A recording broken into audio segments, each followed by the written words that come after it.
நேர்களே, முக்கிய செய்தி. மீண்டும் மத்திய கிழக்கு ஆசிய பகுதியில் போர் மேகம் சூழ ஆரம்பித்துள்ளது. இதற்கு காரணம் என்ன என்பது உள்ளிட்ட பல பின்னணி தகவல்களுடன் நேரலையில் இணைகிறார் எமது செய்தி தலைமை சண்முகசுந்தரம். சண்முகசுந்தரம், வணக்கம். தங்களிடம் உள்ள விவரங்களை வழங்கலாம்.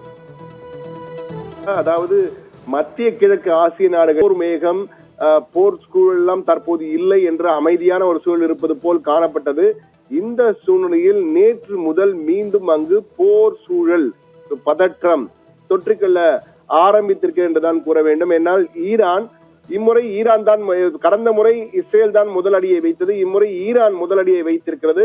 அந்த பிரத்யேக காட்சிகள் ANI ராய்ட்டர்ஸ் நிறுவனம் மூலமாக நமக்கு அந்த ANI ராய்ட்டர்ஸ், அதாவது கேட்டசி என்று சொல்வார்கள், அது போன்று ANI ராய்ட்டர்ஸ்க்கு நாம் கொடுக்க வேண்டும். அவர்கள் கொடுத்த காட்சிகளை தான் நாம் தற்போது கொடுத்துக் கொண்டிருக்கிறோம்.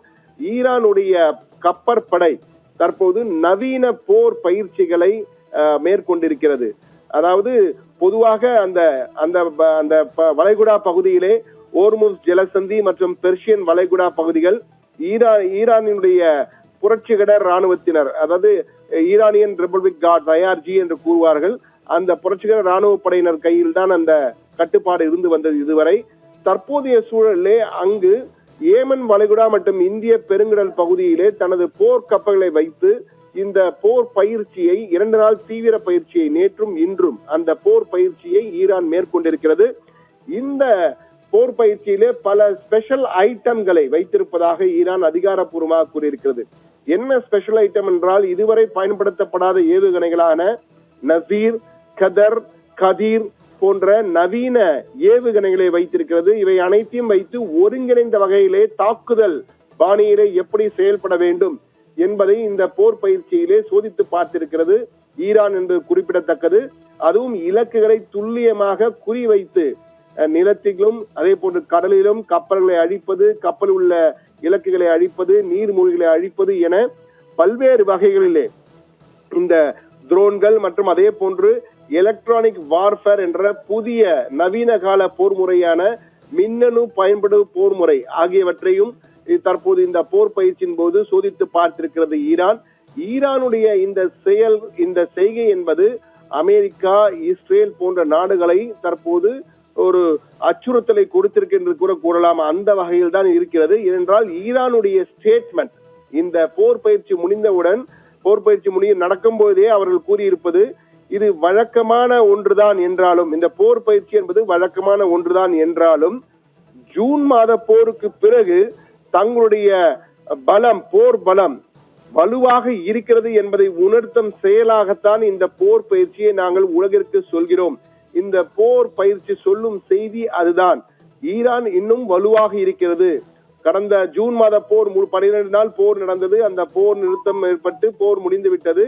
ஆனாலும் எங்கள் மீதும் சில தாக்குதல் நடத்தப்பட்டது. நாங்கள் வலுவிழந்து விடவில்லை. போருக்கு நாங்கள் தற்போது பலமாக வலுவாக இருக்கிறோம் என்பதை உலகிற்கு சொல்லும் விதமாக இந்த போர் பயிற்சி நடைபெற்றிருக்கிறது. அதே போன்று புதிய வகை இந்த ஏவுகணைகள் எல்லாம் தற்போது தயார் நிலையிலே வைத்திருக்கிறோம் என்று ஒரு எச்சரிக்கை செய்தியை உலகிற்கு கொடுத்திருக்கிறார் ஈரானின் பாதுகாப்பு அமைச்சர் பிரிகேடியர் ஜெனரல் அசீஸ் நசீர் ஜாதா. அவர் கொடுத்திருக்கிறார். அவருடைய இந்த பேட்டி மேலும் ஒரு பரபரப்பையும் ஒரு விதமான பதற்றத்தையும் அங்கு ஏற்படுத்தியிருக்கிறார் கூற வேண்டும்.